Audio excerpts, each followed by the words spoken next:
24-এর প্রচারে 26-এর প্রসঙ্গ নাম না করে অভিষেক বন্দ্যোপাধ্যায়কে কটাক্ষ অমিত শাহের। দিলেন পরিবারতন্ত্রের খোঁচা, পাল্টা জবাব দিতে দেরি করেননি অভিষেক বন্দ্যোপাধ্যায়।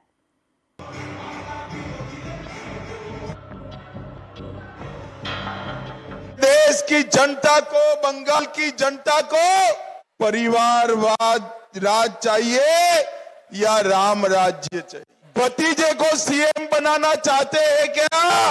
मोदी जी को पीएम बनाना चाहते हो क्या?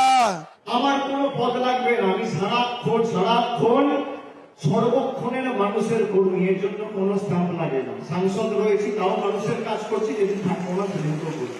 আমার পরিচয়, আমার সার্টিফিকেট আপনার থেকে নিতে হবে না। লোকসভা ভোটের প্রচার, কিন্তু আলোচনায় বিধানসভা ভোটের প্রসঙ্গ, মুখ্যমন্ত্রীর কুর্সির কথা।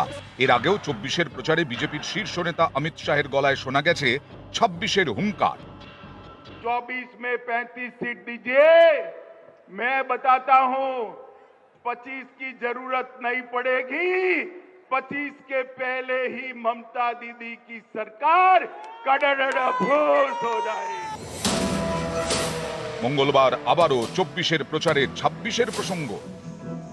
ये चुनाव जो है वो तय करने का चुनाव है कि देश की जनता को, बंगाल की जनता को परिवारवाद राज चाहिए या राम राज्य चाहिए? मुझे बताओ, भतीजे को सीएम बनाना चाहते हैं क्या? मोदी जी को पीएम बनाना चाहते हो क्या? এতে অনেকেরই প্রশ্ন, এটা তো লোকসভা ভোট, এই ভোটে তো প্রধানমন্ত্রী কে হবেন সেটা ঠিক হবে, তাহলে বাংলার মুখ্যমন্ত্রী নিয়ে কেন সুর চড়ালেন অমিত শাহ? তিনি কি কৌশলে তৃণমূলের মধ্যে বিভেদ তৈরির চেষ্টা করছেন? আমার কোনো পদ লাগবে না, আমি সারাক্ষণ সর্বক্ষণের মানুষের কর্মী, এর জন্য কোনো স্ট্যাম্প লাগে না। সাংসদ রয়েছি, তাও মানুষের কাজ করছি, যেদিন থাকবো না সেদিন তো করছি। আমার পরিচয়, আমার সার্টিফিকেট আপনার থেকে নিতে হবে না। নিউজ 18 বাংলা।